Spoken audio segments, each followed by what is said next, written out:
tenemos el placer de que esté con nosotros hoy la doctora arquitecta Daniela Brita-Cota, que es madre, es arquitecta y urbanista con maestría y doctorado en geografía por la UFMG y un postdoctorado en arquitectura y urbanismo por la misma institución. Es profesora del curso de grado en Arquitectura y Urbanismo de la Universidad Federal de São João del Rei, en Brasil. Ha participado en el programa de posgrado en Geografía entre el 2013 y el 2024. Desempeña actividades en enseñanza, investigación y extensión, principalmente con los siguientes énfasis: política urbana y vivienda, ciudad, género e interseccionalidades, epistemología feminista y metodologías de lectura urbana. La conferencia que hoy dictará aquí nuestra invitada discutirá la relación entre la construcción de viviendas sociales y la producción de ciudades en Brasil, analizando las políticas públicas y sus instrumentos, con énfasis en el reciente programa Mi Hogar, Mi Vida.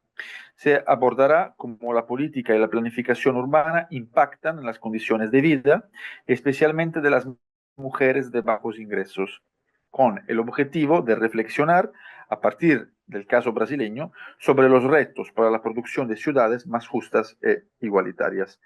Sin más preámbulos, te cedo la palabra, Daniela. Muchísimas gracias. Sí, gracias a ti, Graciano. Bien, como Graciano dije, yo soy arquitecta y urbanista, tengo doctorado en geografía urbana y voy a compartir con ustedes un poco de mi experiencia como investigadora, professora e também estudante da área, né? Porque estamos sempre cambiando conhecimentos e tal. Mas recentemente eu he dedicado meus estudos, minhas pesquisas, minha atuação profissional à área de planeamento urbano e perspectiva de gênero, e sempre trabalhei com políticas públicas em Brasil. Entonces, vamos falar um pouquinho desta experiência do caso brasileiro, com esta classe Construir Viviendo a Ser Ciudades. Eu vou a compartilhar minha pantalla, só um momento. Les pido desculpas porque mi castelhano não é tão bueno, pero vou tentar falar em castelhano, ¿sí? Entonces, he traído un poco para reflexionar con ustedes sobre esta temática de políticas de sustentabilidad urbana y miradas de género a partir del caso brasileño, ¿sí? Bien. El objetivo, como Graziano ha dicho, es discutir um pouco esta construção de viviendas sociais e produção de cidades em Brasil, especialmente a partir do recente programa em Brasil, que chamamos Minha Casa Minha Vida, e para você, Mi Hogar, Mi Vida, sim? Ou Mi Casa, Mi Vida. E busco reflexionar um pouco sobre esta relação entre política, planeamento urbano e os impactos nas condições de vida, especialmente das mulheres de baixos ingressos. E também o que temos este programa há também o que se produziu em termos de cidade e também os retos da produção de vivendas e de cidades mais sustentáveis, mais igualitárias e mais justas. Bem, então, para começar, né, eu propongo algumas perguntas que são introdutórias para nós, que é ¿qué es una vivienda? ¿No? ¿O qué hacemos en una vivienda? ¿Para qué sirve? ¿A quién sirve una vivienda? ¿Cómo se relacionan las viviendas con las narrativas de la ciudad? ¿Cómo las casas o los hogares narran las ciudades? ¿No? ¿O qué estamos reproduciendo en términos de narrativa, en términos de relaciones de poder y tal? Se não existe um modelo único de família, de indivíduo, como podemos seguir pensando a cidade e a vivienda em função de um sujeito universal? Porque quando miramos nestas imagens, né, sempre há uma produção em série de viviendas que não é a realidade social, sim? Porque temos uma sociedade desigual, diversa e com pressões de raça, gênero, sexualidade e tal. E seguimos produzindo uma vivienda que é igual para todos e todas, sim? Então, que cidade estamos produzindo ao construir viviendas coletivas? E para mim, há um conceito que é muito importante para falar de vivienda coletiva, que é o conceito de habitar, né? Habitar como uma necessidade humana, uma necessidade de satisfazer as necessidades da sociedade, que é um conceito antigo. Pero o que temos em Brasil é que a questão habitacional é um grande problema urbanístico em nossas cidades. O direito à vivenda digna está garantizado em nossa Constituição Federal, que é de 1988, e também por uma lei federal que chamamos Estatuto de las Cidades, que é de 2001.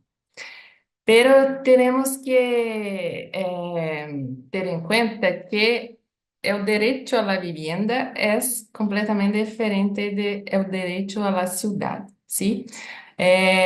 Ou seja, hasta que ponto estamos produzindo habitats e não habitats, né?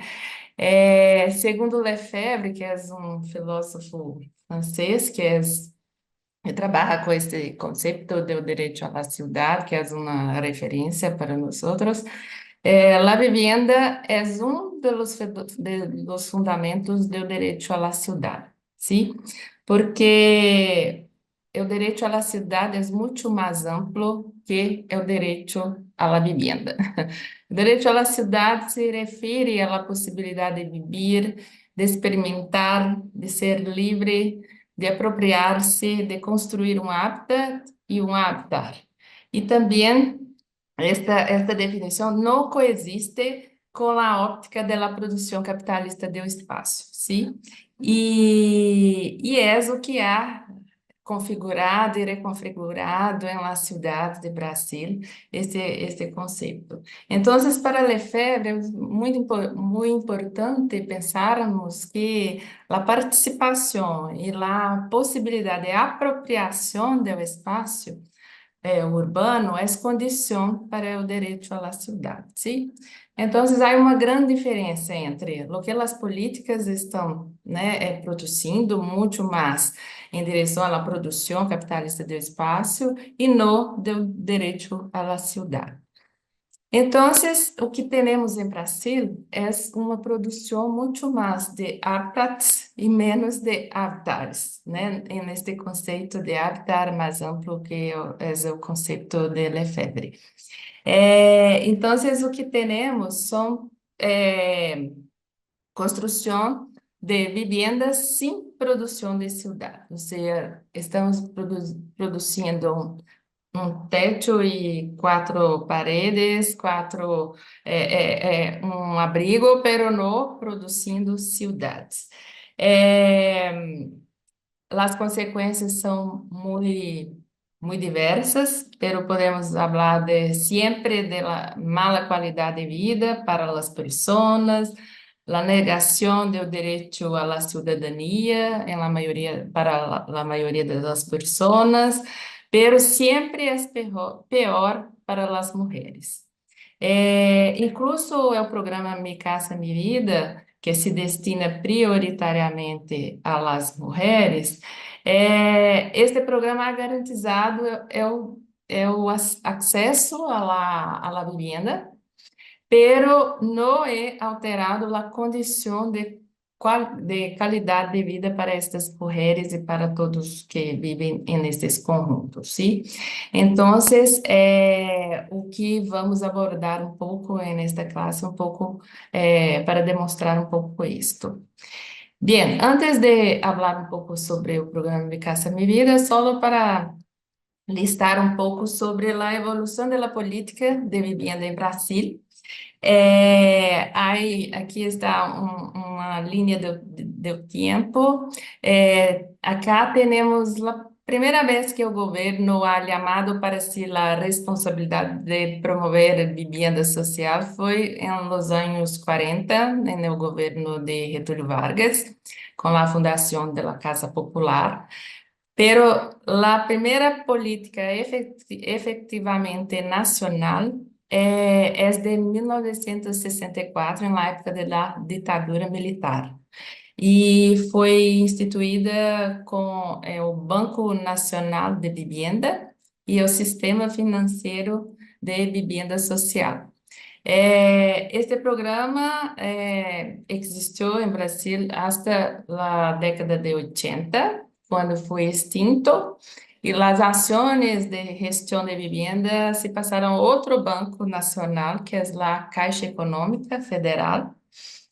E em 88 se aprovou a nossa Constituição, que é chamada a Constituição Cidadã, que é nela que está garantizado o direito à vivienda digna.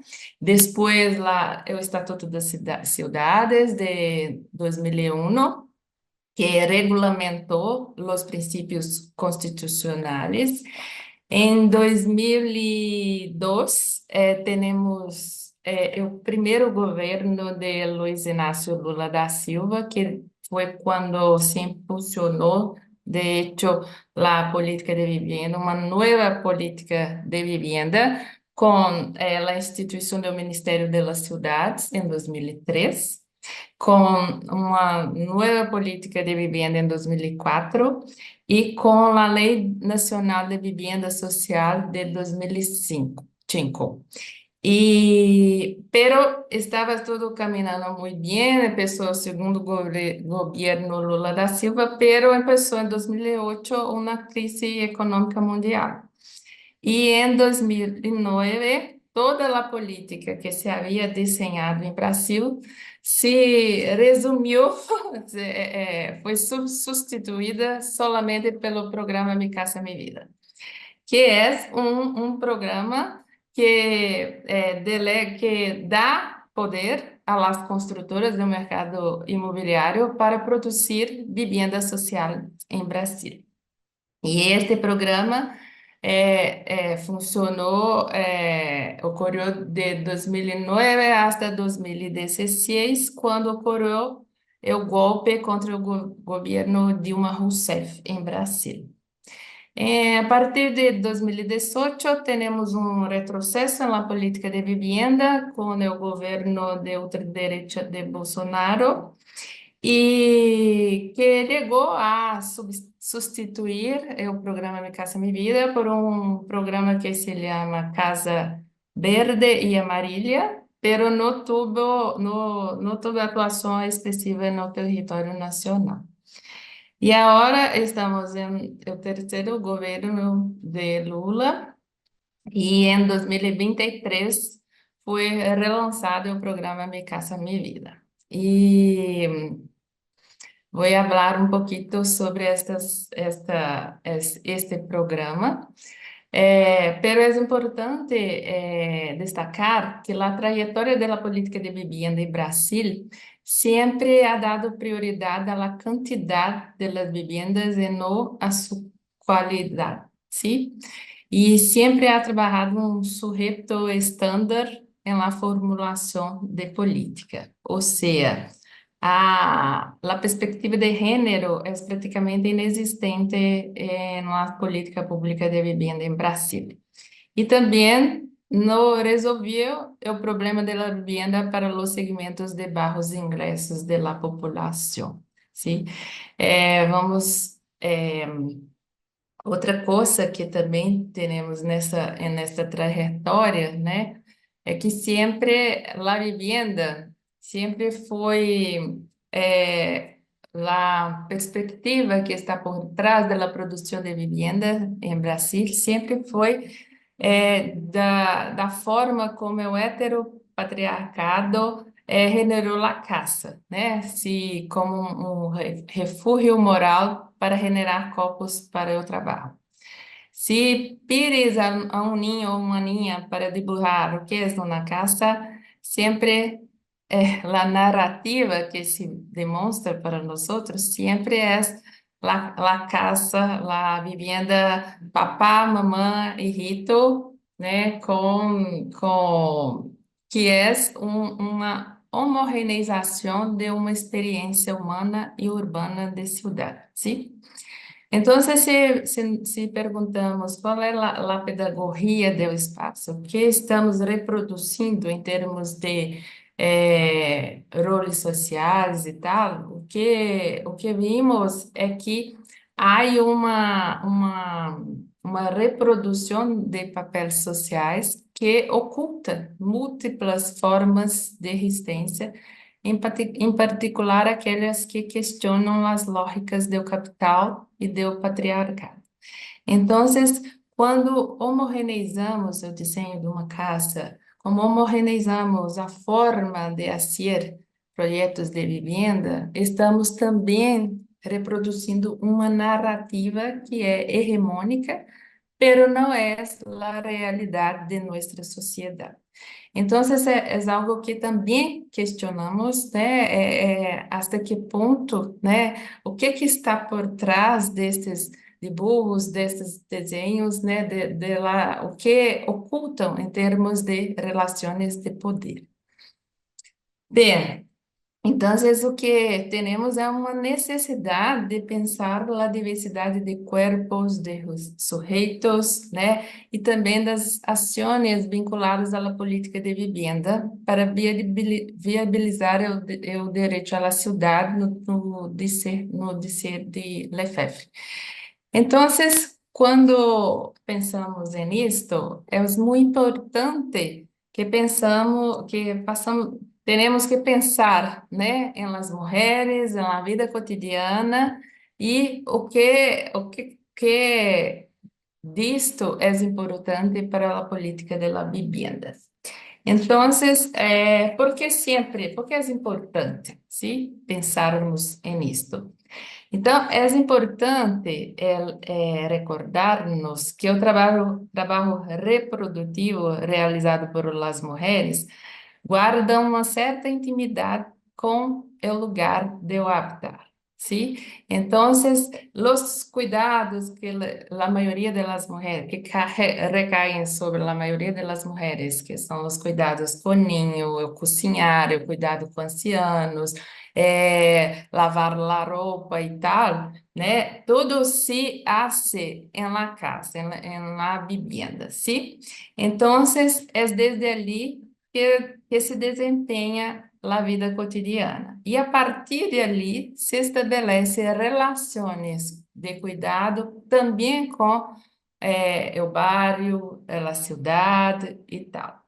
Então, para as mulheres também dependem de uma rede de apoio de pessoas que, quando eles não podem cuidar de outros seres que estão sob seus cuidados, a rede de apoio também é importante para apoiar a mulher nestas tarefas de cuidado. E também además desta rede de pessoas, é importante dizer que as mulheres também dependem de uma rede estatal, né, de cuidados, que são as escolas, as guarderias e tal. Então, quando pensamos, né, em produção de vivenda em relação às demandas das mulheres, temos que ter em conta que a ubicação é uma condição para a qualidade de vida e também para permitir esta função de cuidados e também a cidadania. Então, as mulheres que que não têm isto, acabam reconfigurando, ressignificando os espaços a partir dessas necessidades de ser mulher, madre e cidadã, sim? Então, em relação ao programa Mi Casa Mi Vida, que se começou em Brasil em 2009, temos que foi uma herramienta del gobierno para impulsionar a economia muito mais do que produzir vivenda social. Neste programa, o direito à vivienda foi incorporado, foi inserido na lógica do mercado. E são as construtoras as que definem, as que escorrem o lugar onde vão construir, são as construtoras, é o mercado imobiliário que decide tudo o que se vai fazer sobre este projeto. O que as cidades fazem é gestionar este programa, sim? E também definir quem serão os beneficiários e beneficiárias do programa. Então, de novo, temos uma política que valoriza o quantitativo, né, e o qualitativo. E a ubicação das vivendas impõe limites ao exercício da vida cotidiana e que é uma condição pior aunque para as mulheres, né? Temos a produção de 3,4 milhões de unidades de vivienda entre 2009 e 2016 em Brasil. Bien, é importante também falar que em Brasil, aproximadamente 40% dos hogares são dirigidos por las mujeres. En este porcentaje, é importante dizer também que as mulheres pobres com hijos, né, compõem a maioria deste índice. E também ocorreu um aumento da proporção de mulheres pobres jefas de família. Então, esta lógica de mulheres pobres com hijos compõem a maioria do déficit habitacional no país.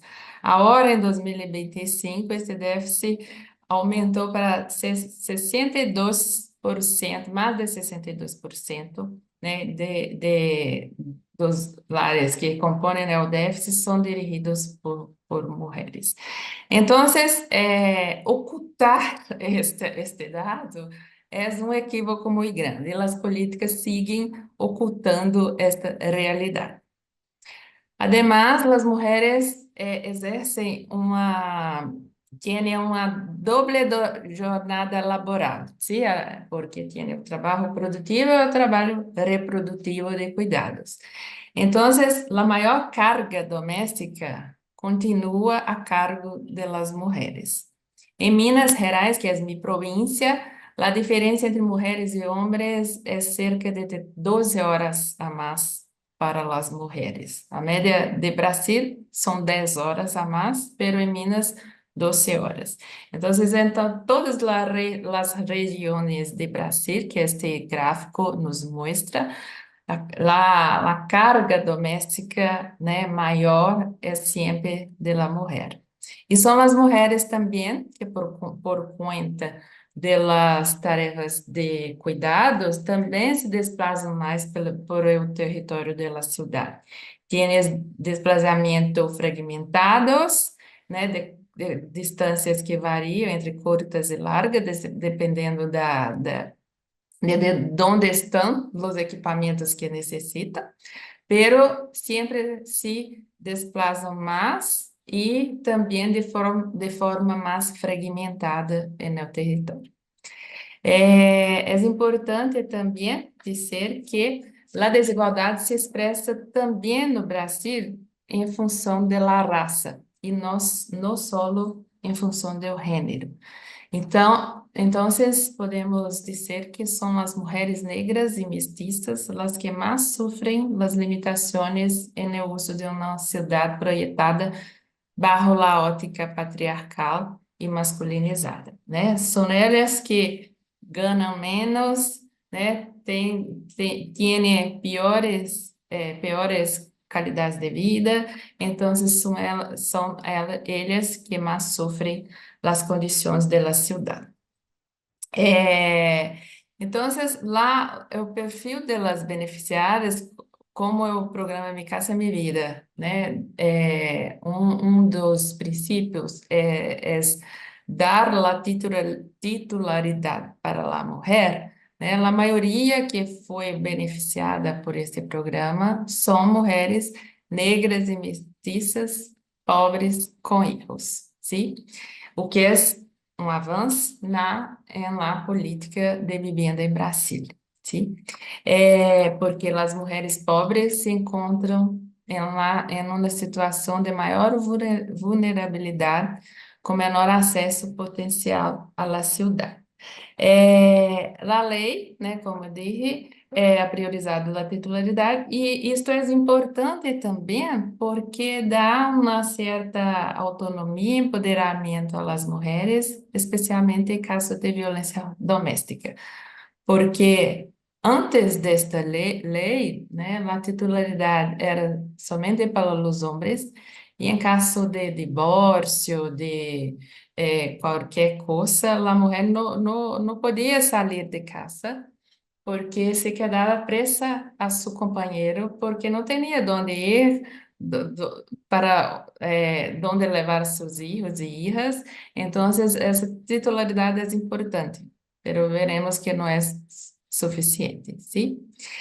Então, perguntamos, até que ponto o programa Mi Casa Mi Vida garantiza o habitat e produz ciudad, ¿sí? Porque pensamos que neste caso de produzir ciudad, né, desse sentido de lefebvre de habitar, de participar e se apropriar da cidade, pensamos então que lá a inserção urbana, a ubicação, o desenho da vivienda, o desenho do entorno, dos espaços públicos, das áreas comuns, são muito importantes para conferir este sentido de habitar. Então, as condições são condições para melhorar a vida, facilitar a cotidianidade de todas as pessoas, né, especialmente das mulheres que mais necessitam, né, cumprir suas tarefas de cuidado, ¿sí? Pero esta não é a realidade, ¿sí? Vou falar-lhes um pouco sobre o caso de minha cidade, São João del Rei, que está na província de Minas Gerais, em Brasil, e que é uma cidade, né, de ciclo de ouro em Brasil, é uma cidade que de barroca e que se ha expandido muito recentemente, incluso pelo crescimento da universidade e tal. São João del Rei tem hoje mais de 90.000 pessoas e vou hablar-lhes do caso que estudo, pero são condições que se reproduzem em todas as cidades de Brasil com relação ao programa Mi Casa Mi Vida. Ou seja, não são especificidades solo de São João del Rei, sim? Acá uma foto de três conjuntos que foram construídos de Mi Casa Mi Vida em São João del Rei, né? Risoleta 1, 2 e Parque das Cachoeiras, né? Que é um skyline que lhes permite mirar um pouco sobre esta condição de ubicação, de reprodução de relações e tal. Então, o que temos é que esta política também acabou reproduzindo características problemáticas delas políticas anteriores, como a persistência da segregação socioespacial, paisagens monótonos e excluyentes, tipologias inadequadas, né, para diferentes perfis familiares, ubicação periférica, profundização da fragmentação urbana. Aqui um outro mapa que nos dá a ideia de onde está o centro, que este em lilás, e a ubicação de los três conjuntos de Mi Casa Mi Vida, né? Temos que, para acessar alguns equipamentos mais importantes, como escolas, centro de saúde, praças, temos que caminhar cerca de 2, 3 quilômetros para chegar a um equipamento, sim? Então, isto impacta significativamente a vida das pessoas, né? Principalmente das mulheres, porque tem que ir e vir o tempo todo para fazer as tarefas de cuidado.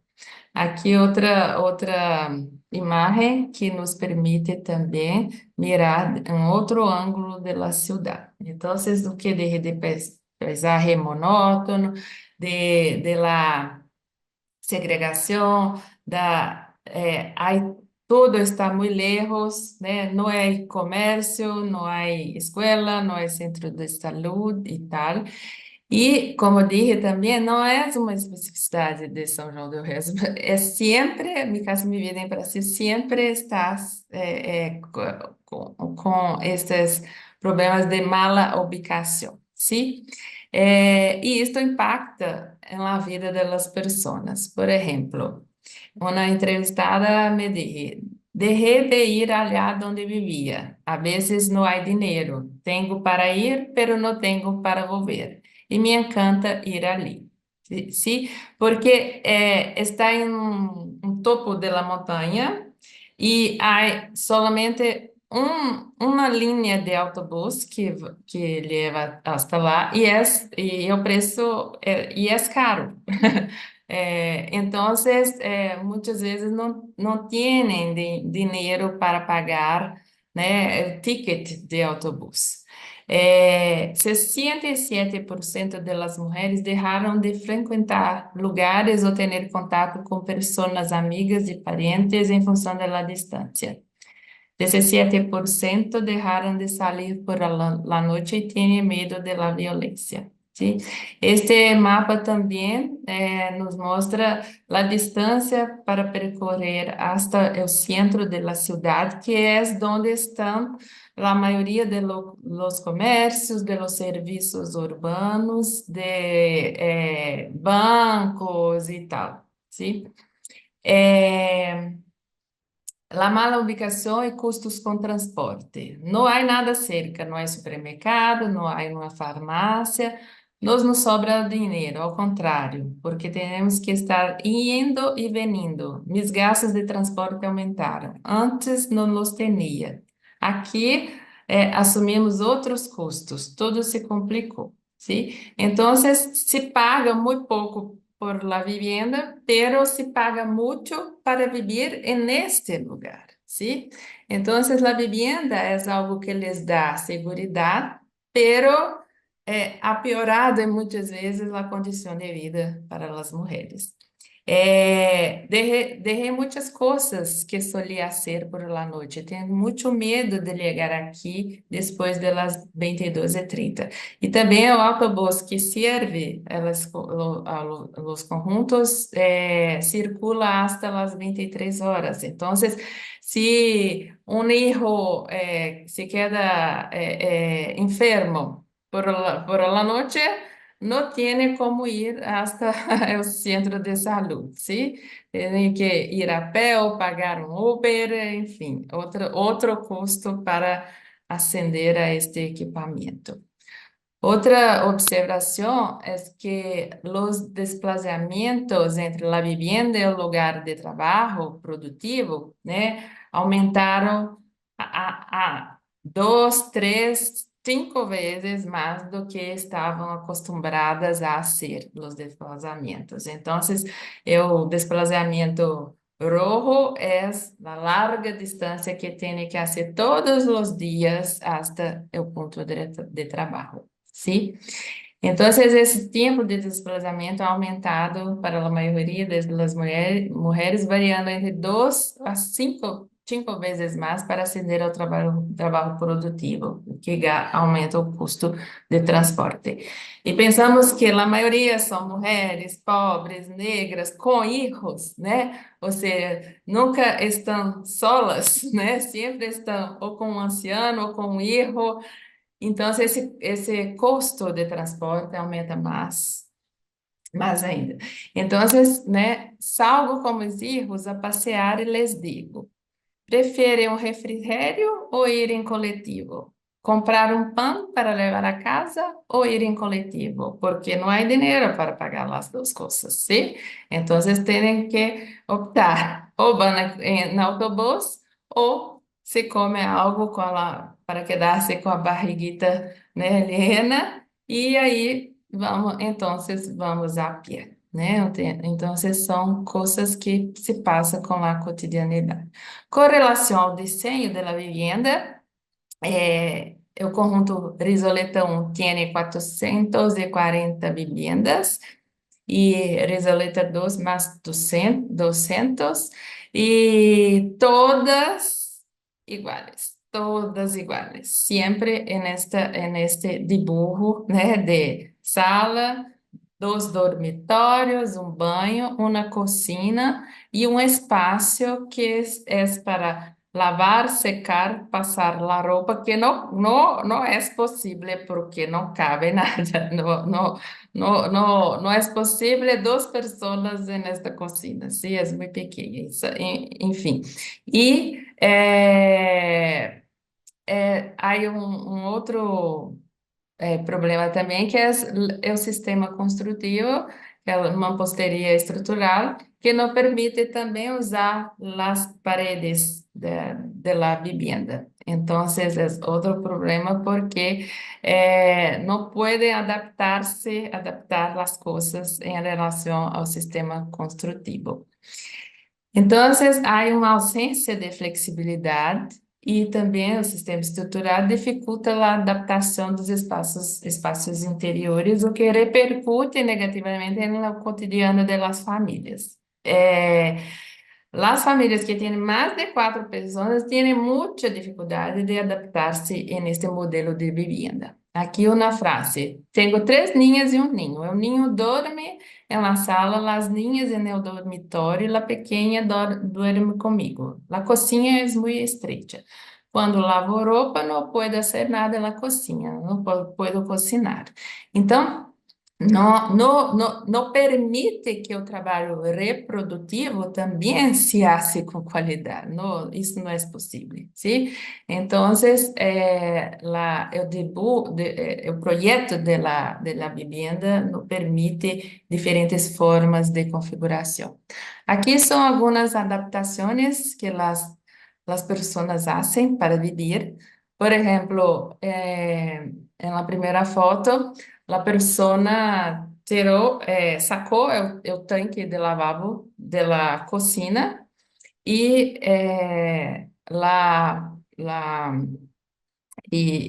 lá colocou na sala. E a mesa que eles comem tampa o tanque.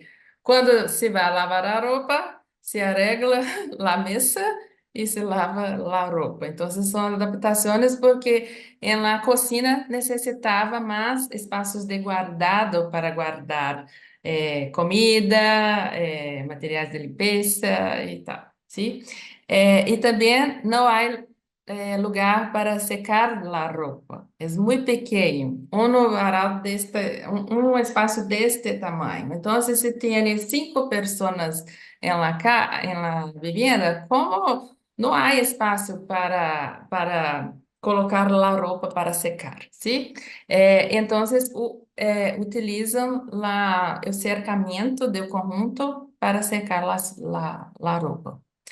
Outra coisa com relação à mobilidade sustentável, porque muitas pessoas tinham bikes e tiveram que vendê-las, porque também a distância para o lugar de trabalho, o centro, e os equipamentos são muito largas. Então, a bike não lhes servia. Então, tiveram que vender e comprar uma moto ou um coche ou ir de autobús, ¿sí?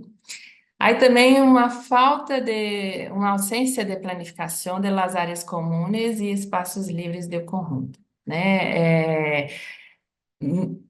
Os espaços não são projetados, não há espaço de jogar, não há espaço para socializar, para as pessoas encontrar-se. Então, são espaços muito mal aproveitados, sim. Temos esses taludes, essas diferenças de nível da construção, mas não são utilizados. São oscuros, peligrosos, e as mulheres também, por la noite, não se sentem confortáveis de caminhar por esses caminhos, ¿sí? Bien, entonces, con relación a la perspectiva de género y construcción de viviendas en Brasil, perguntamos, né? Tuvimos avanços, né? Então, o que percebemos é que o título para a mulher é realmente um avanço, porque garantiza a titularidade, o que lhes dá uma segurança para a mulher, para os filhos, pero e também para tirá-las da situação de violência doméstica. Pero não oferece medidas para garantizar sua independência financeira e também não oferece condições para viabilizar o direito à cidade. Então, esta titularização é necessária, mas insuficiente, né? Necessitamos de medidas para fortalecer também o poder político das mulheres, né? Sua participação, incluso em um projeto das vivendas. Também o discurso que acompanha essa política é um discurso que reforça roles de gênero tradicionais, de mulher que é madre, cuidadora, responsável, portanto, se deve quedar-se em casa, sim? E não um discurso que alimenta a condição de cidadã e observa as necessidades cotidianas destas mulheres. Lá, o programa também delegou decisões fundamentais às construtoras, né? E o que converte certas condições de vulnerabilidade em ativos financeiros, né? Atendendo aos interesses do mercado e não das beneficiárias. A ubicação também é inadequada, estão alejadas de tudo, da infraestrutura, de comércio, de serviços, o que sobrecarrega mais aún que a condição de vida das mulheres, né? E também dificulta o exercício da vida cotidiana. Lá não há participação destas mulheres em las decisões de projeto, né, de la vivienda, de conjunto, nada. Solo é o mercado imobiliário que las decide. E os projetos não são flexíveis nem adaptáveis a diferentes perfis familiares, ou seja, não incorporam espaços suficientes nem para o trabalho reprodutivo, nem para o trabalho produtivo. Os espaços públicos também não permitem a socialização das pessoas e afeta muito negativamente em la vida, en el entorno, né, de los conjuntos. Os conjuntos, né, de vivendas são projetados também sem considerar a diversidade cultural, etária, racial, de gênero e tal. E o que vemos é que o programa Mi Casa Mi Vida garantiza o direito à vivienda, mas não atende à necessidade de cuidado e apoio das mulheres, ou seja, não assegura a elas este direito à cidade. Então, o que observamos é que há uma insustentabilidade da produção de hábitat social em Brasil, sim? Porque o programa Mi Casa Mi Vida, em respeito à mulher, tem trabalhado mais no sentido do assistencialismo do que do direito, né? Permitindo-lhes o acesso à vivienda, pero no o acesso à cidade, né? Neste sentido de cidadania, de direito de participar e apropriar-se da cidade, sim? Então, este direito à cidade para elas sigue sendo uma utopia. Además, né, en la universidad también o que hacemos es reflexionar sobre esto con los alumnos y alumnas, eh, eh, incentivando-os a pensar diferente, ou seja, como podemos, então, também não só conceber uma política de forma diferente, mas também um dibujo de conjuntos de viviendas diferentes.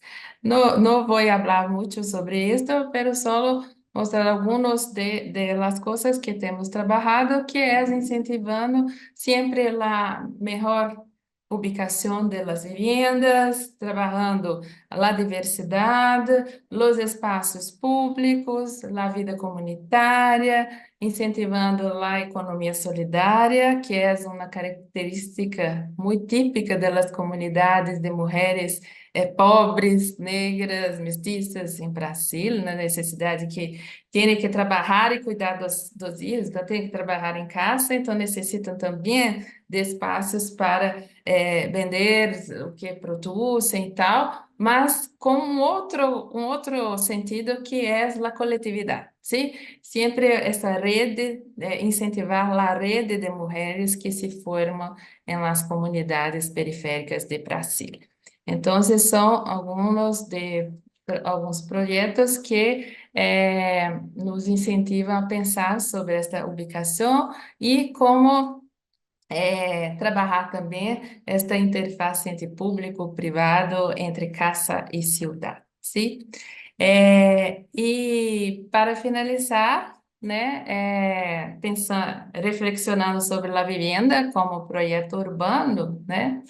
Então, repito o conceito de habitar, né, que empecé essa classe, que recordando que habitar implica poner as necessidades das pessoas no centro das propostas, né, buscando sempre uma transformação hacia cidades mais justas, igualitárias, sustentáveis, sim? Habitar não é só viver, sino construir vivendas que respondam a estas necessidades diárias, cotidianas e contribuam também para a produção de cidades.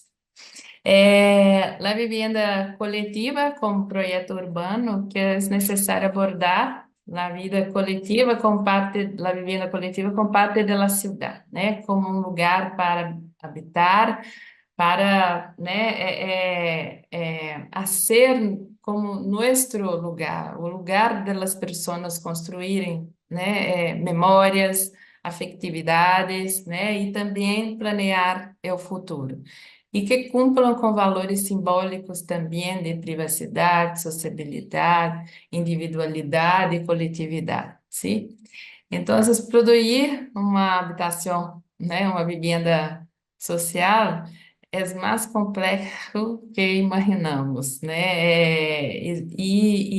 Existe uma falta de compreensão aqui em Brasil de lo que realmente implica, né, neste projeto, né, o que deve proporcionar ao indivíduo, às mulheres e também à cidade. Então, aqui em Brasil, estamos trabalhando sempre, né, a vivenda como mercancia, né, sempre nesta função de produção capitalista, pero nos olvidamos da função como hogar, né, para cumprir as necessidades emocionais, das necessidades, né, sociais das pessoas que lá habitam. Então, a vivienda não é só o refúgio, é também trabalho, né, e ela dá vida às cidades, e vivienda é cidade. É um pouco que preparei para vocês e me gostaria, né, responder algumas dúvidas e tal que teremos me gustaría cambiar un poco también de experiencias con ustedes. Muchas gracias. Gracias a ti, Daniela. La verdad ha sido muy interesante esta ponencia, ¿no? Todos esos conceptos que pones encima de la mesa y revisar cómo dentro de un país muy grande, ¿no? Creo que es el más grande en toda la América Latina en términos de extensión, Brasil, ¿no? Estas políticas que se han hecho realmente pues están enfocadas más que en las personas y en este caso esta investigación matizada, ¿no? Sobre el tema, pues, de la mujer en particular, ¿no? Pero más que en las personas, pues, están pensando en otra cosa, ¿no? En la cantidad, ¿no? En resolver lo que es el déficit habitacional desde un punto de vista cuantitativo y no cualitativo, ¿no? Es algo sobre el cual nos hemos enfocado bastante. Es decir, en el momento que a nosotros nos falta vivienda, pues nos falta vivienda, pero el problema es que no podemos responder a esta falta de vivienda simplemente construyendo la vivienda, porque al final construir viviendas por construir viviendas, si bien nos da un techo, que cuando llueve pues no nos mojamos, pero realmente nos está alejando de toda esta dimensión social pues de la ciudad, ¿no? Hemos hecho justamente hoy una diferencia, ¿no? Una diferenciación más bien entre un concepto que podría ser el concepto de tejido construido, ¿no? Al final, estos tejidos que incluso Mi Casa, Mi Vida construye son tejidos construidos, ¿no? Hay construcciones, pero que no llegan a ser tejidos urbanos, o sea, le falta esta parte fundamental, que son, pues, el equipamiento, pues, el espacio público, el comercio, los servicios, y posiblemente incluso muchas veces la infraestructura que tiene la ciudad, ¿no? Y posiblemente, y eso es un punto muy interesante, ¿no? De lo que se platicó, ¿no? En la ponencia, estas viviendas, en lugar de ser la ocasión para la emancipación, ¿no? O para una posible mejora, ¿no? De estos núcleos familiares, a veces se transforman en unos castigos, ¿no? O sea, es interesante ver cómo muchas veces hay unas ciertas favelas, como las de Río, de otras ciudades en Brasil, que están justamente en el centro de la ciudad, y cómo antes de estas políticas, digamos, lo que se proponía era pues, derribarla, o sea, arrasar, y mientras las personas venían trasladadas en estos edificios que estaban lejos, ¿no? Del centro. Entonces, al final, sí se le daba la vivienda, pero estas personas que vivían en estas favelas trabajaban allí y trabajaban en el centro de la ciudad con trabajos más o menos humildes. Allí funcionaban y allí empezaban a generar una cierta economía, cosa que no podía funcionar en estas viviendas que estaban lejos porque, como bien aquí se mencionó, pues se necesita un transporte, me tengo que mover, son horas para poderme mover y dependiendo de la hora, el tráfico, etcétera, nunca llego, ¿no? Entonces yo creo que uno de los puntos, porque realmente los puntos en tu ponencia han sido muchos y han sido muy interesantes, pero un punto muy fundamental es que sí se tiene que garantizar la vivienda, pero que esta vivienda debería de tener en su ADN, ¿no? En su constitución, entre sus moléculas, unas cuestiones fundamentales. No podemos pensar a la vivienda si no pensamos a la ciudad, porque es como pensar, digamos, en un cuerpo sin alma o en un alma sin un cuerpo, ¿no? Necesitamos tener, pues, las dos dimensiones, ¿no? Y por otro lado, entender que al final...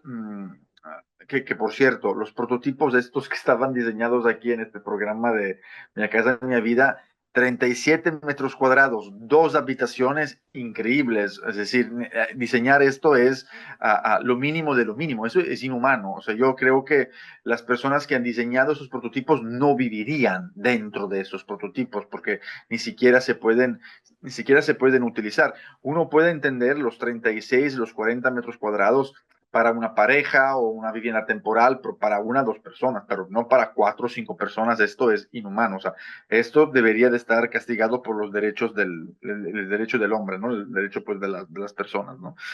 Entonces creo pues que al final lo que se demuestra aquí que al final sí hay la capacidad incluso económica para hacer estas intervenciones, porque esos edificios no es que hayan costado, no han salido gratis, o sea, sí se han, digamos, de una cierta forma pagado, posiblemente los terrenos como están perdidos en la nada cuestan menos, pero a lo que a lo mejor deberíamos de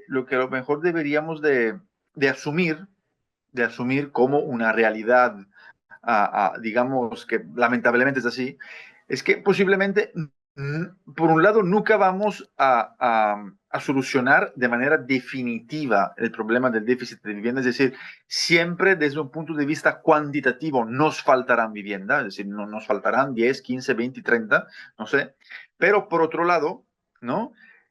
Si reducimos un poco la producción desde un punto de vista de la cantidad y lo que nos estamos ahorrando en la producción lo gastamos para poder aumentar la calidad de lo que estamos teniendo, estas viviendas sí o sí van a funcionar. Porque el problema de estas viviendas que se están construyendo es que a lo mejor todos vamos a tener una vivienda, pero posiblemente un grande porcentaje de la gente que las vaya a vivir las va a abandonar, las va a vender, no las va a vivir porque son, digamos, realmente muy aisladas, ¿no? Por lo tanto, el problema real no se está resolviendo, porque esta gente sigue sin tener una vivienda. A cambio, posiblemente, encontrando otras ubicaciones, poniendo unas trabas, ¿no? O sea, poniendo una normatividad de una cierta forma que asegure no solo que se cumplen mínimos cuantitativos, sino cualitativos, posiblemente toda esta potencia que tienen estos programas, porque son programas muy potentes desde un punto de vista económico, harían proyectos modelos, o sea, proyectos muy interesantes que mejorarían, y no por poco, y no de poco, la vida de la gente. Quiero cerrar, digamos, con una cuestión. Claramente son dos fenómenos diferentes que tienen dos envergaduras diferentes, ¿no? El déficit de vivienda de Brasil seguramente es muchísimo mayor de lo que podría ser el déficit económico en Italia o en España, ¿no? Pero a lo que voy es que cuando uno, si yo pienso, por ejemplo, a los modelos de vivienda, ¿no? A los edificios que se construyen en Barcelona, en España, de vivienda colectiva, los diseñan buenísimos arquitectos, están dentro de la ciudad y posiblemente tienen requisitos, tienen elementos que son mucho más caros de la vivienda que está en el mercado libre. Entonces, ¿por qué no podemos transformar nosotros como país, en este caso Brasil, México, el país que fuera, estos proyectos como unas posibilidades para realmente hacer unos ambientes, ¿no? ¿Cómo podemos decir? Casi construir una utopía y realmente decir, sí se puede hacer, porque realmente se puede hacer. Cuando uno ve esta extensión de esos edificios gigantescos que aquí estabas mostrando, multiplicados por toda la República Federal Brasileña, pues seguramente haciendo unos cuantos menos, pero ubicándolos en el centro del país, en el centro de la ciudad, etcétera, serían unos ejemplos pues, increíbles de lo que se podría hacer. Y por último, ya no me quiero alargar porque nos estamos extendiendo mucho, pero por último también una cuestión muy importante que se remarcó a través de las fotos, ¿no? Y de unos pensamientos que nos compartiste, ¿no? No se piensa en la ciudad, ¿no? Necesitamos 10 viviendas, dámosles 10 viviendas, ¿no? Es como que a alguien que necesita a comer, por así decirlo, ¿no? Le empezamos a dar solo las proteínas, los carbohidratos, pero de forma como pastilla, ¿no? Ya como que a uno le quitas el gusto de comer, ¿no? Porque al final sí, no muere, pues no muere, pero ya no me quiero, ya no se sienta en la mesa, ¿no? Que es la parte más bonita, pues, del comer, el sentarse con los demás a compartir un bocadillo o el café de mañana, ¿no? Y la cosa es que allí se dice, se necesita vivienda, le vamos a hacer tropecientos mil viviendas, pero ni siquiera, no digo de llegar a ser ciudad, pero ni siquiera se ponen el problema de entender cómo es el espacio exterior de todo esto que está entre esos bloques. O sea, es realmente algo indigno, ¿no? Ver cómo al final esos espacios, pues, allí están, ¿no? Cosa que realmente muchas veces, y allí con eso me quedo, decía un gran arquitecto mexicano, Alejandro Son, que ha diseñado muchas viviendas para de interés social, muchas veces el problema no es es un problema económico, pero no es un problema de economía de moneda, o sea, de economía de billete, de dinero, sino más bien es un problema de economía de creatividad. Es decir, realmente no queremos realmente solucionar un problema. Hemos encontrado esta cosa que funciona porque da dinero, porque que funciona porque cumplimos supuestamente con ese derecho de vivienda, pero el problema no lo estamos solucionando. Y no es que no tengamos el dinero para, no, para hacerlo, porque, repito, pues se hacen proyectos gigantescos, ¿no?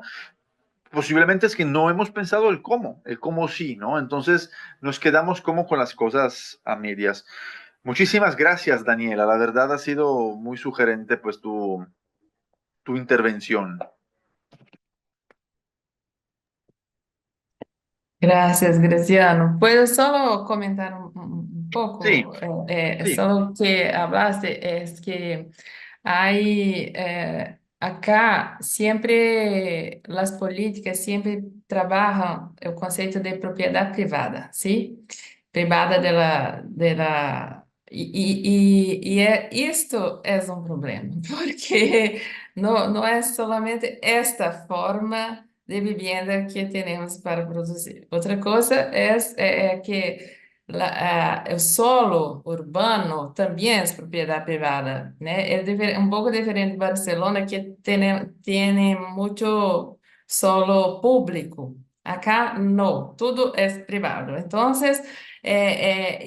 mercado imobiliário de Brasil é um mercado muito irracional que piensas que, si es para pobre, para personas de bajos ingresos, entonces cualquier cosa podemos entregar, ¿no? Podemos hacer cualquier cosa y tal.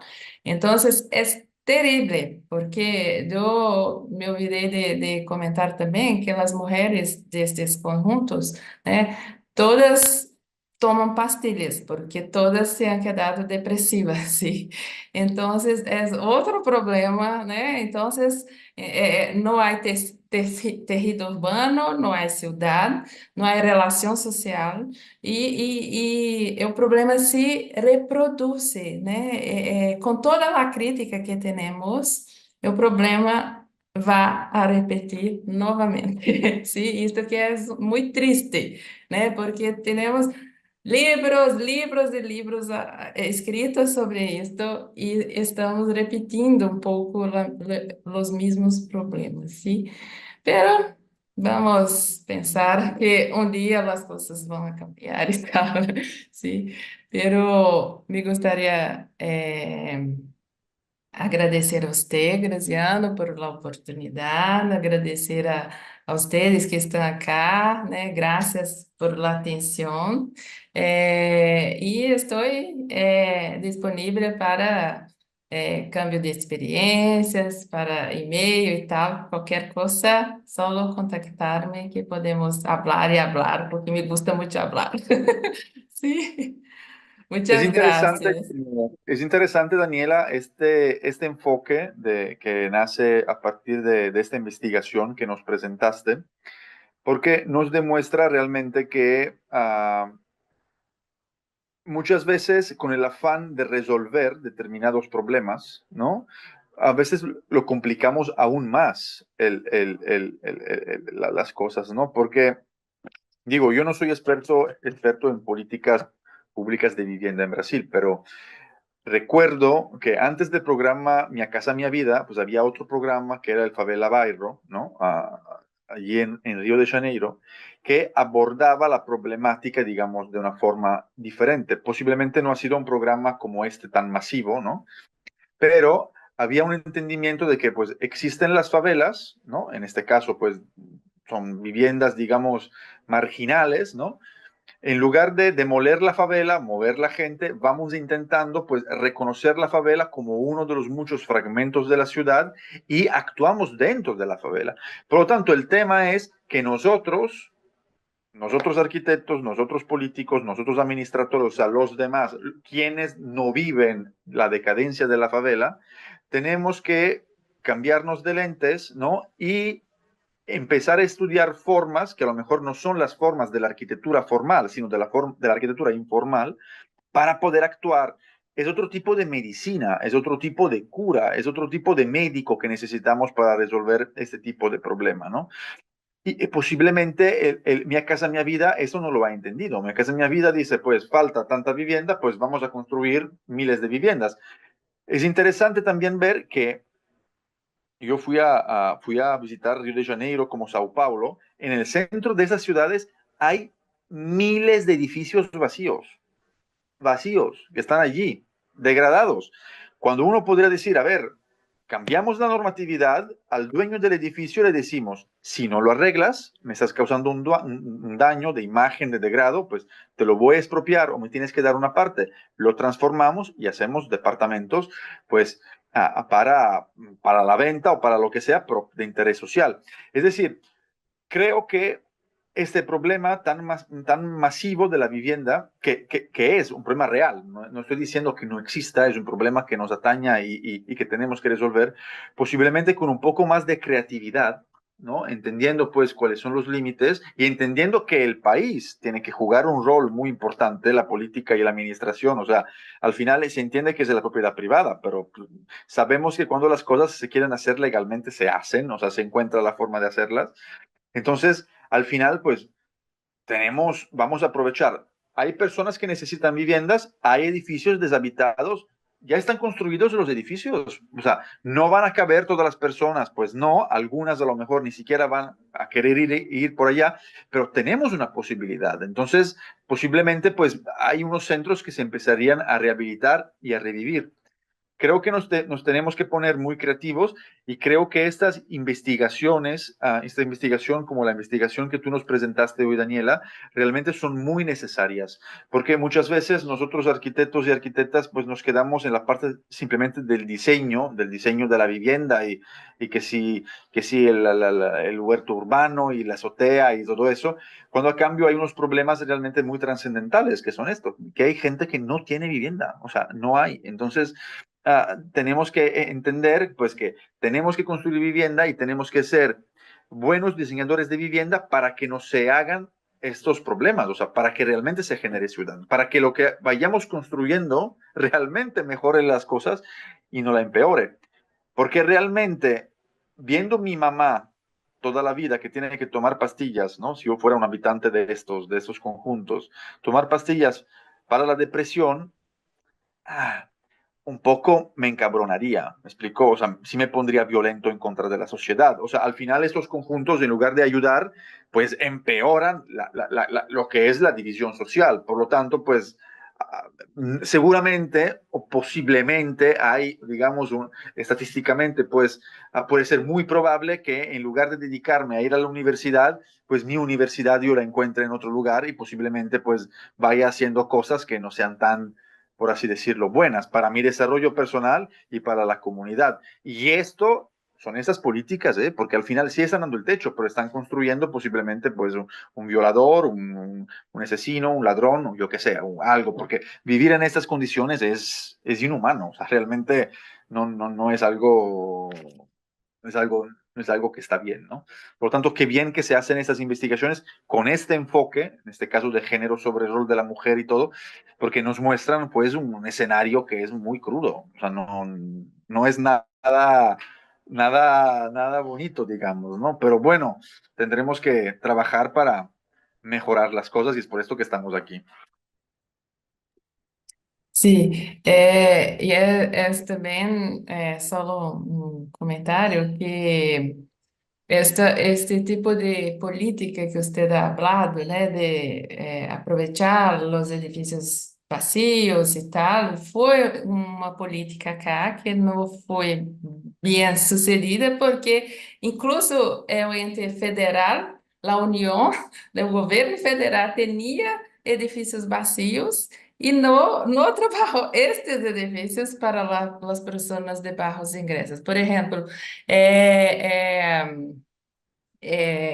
o que temos acá são exemplos de resistência ou de insurgências, que são as pessoas que ocupam esses edifícios, pero não é interesse político também legalizar a situação. Então, o que temos hoje é uma rede de universidad con las ocupaciones insurgentes en Brasil para apoyar y ayudarles de alguna forma con la asistencia técnica y tal, permitindo-lhes o direito, né, de quedar-se lá, pero não é algo que é legalmente hecho por la política, né? La política os políticos também se cierran los ojos e tal, e não querem. Pero temos exemplos de resistência,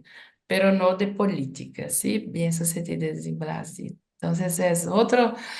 Entonces hay un montón de cosas que necesitan cambiar, ¿sí? Y también esta cosa de Brasil que producir vivienda también es producir en larga escala, ¿no? No es concebible esto, como si estivéssemos en el século pasado. Entonces, necesitamos, sí, de mucha creatividad. E também pensar que se Mi Casa Mi Vida, por exemplo, reduziu a violência, tirou, sacou as mulheres da violência doméstica, pero entregou eles à violência urbana, sim? Então, é um outro problema que temos que Otro enfrentar, juego, otro sim? juego, otro Outro juego y otra luego, liga. outra Claro, coisa, sim. el hecho de que se apueste para todas estas soluciones que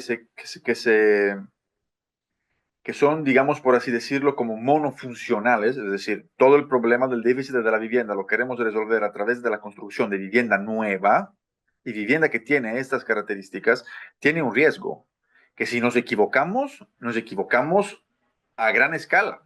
A cambio, si tenemos una política que está armada bajo diferentes ejes, uno es la vivienda nueva, uno es la rehabilitación de edificios pues vacíos y lo transformamos en vivienda, otra es arreglamos las favelas y le damos títulos y vemos qué hacemos, ¿no? Posiblemente es mucho más complejo como estructura la que tenemos que armar porque es más compleja, no es simplemente agarrar un terreno y construir un edificio, pero posiblemente lo que pudiera ocurrir es que, pues, si nos equivocamos, a lo mejor nos equivocamos en una de estas tres cosas, ¿no? Pero ya nos estamos equivocando en una y entendemos en esta cosa dónde nos hemos equivocado y cómo podemos mejorar esta estrategia en particular. Pero las demás van caminando. Aquí, a cambio, nos encontramos con una producción que es masiva y el problema es que si luego esto no funciona, vamos a tener un problema, o sea, un problema masivo, porque lo hemos generado nosotros, ¿no? Entonces, a veces como que tenemos que dosificar posiblemente y variar, ¿no? Empezar a tener planes diferentes. Un poco esto lo deberíamos de enseñar nosotros maestros en la universidad, donde en la clase de composición siempre pedimos la arquitectura, ¿no? El proyecto. Posiblemente deberíamos de pedir los proyectos, es decir, si no hay un plan A, necesitas un plan B y un plan C. Es decir, si tú vas a robar a un banco y tienes que escapar, pues si no puedes salir por la puerta principal, tienes que entender por dónde vas a salir, si es por la puerta de la derecha o de la izquierda. Es decir, tenemos un poco que abrir la mentalidad y no pensar que hay soluciones definitivas, sino más bien tenemos un poco que ampliar a una visión sistémica, ¿no? Pero yo creo que lo dejamos aquí porque si no nos quedamos aquí toda la noche siguiendo hablando de ese tema de la vivienda en Brasil, ¿no? Que es supuestamente súper interesante. Muchas gracias, Daniela. Muchas gracias, Graciano. Muchas gracias a todos, a todas. Y seguimos en contacto, ¿sí?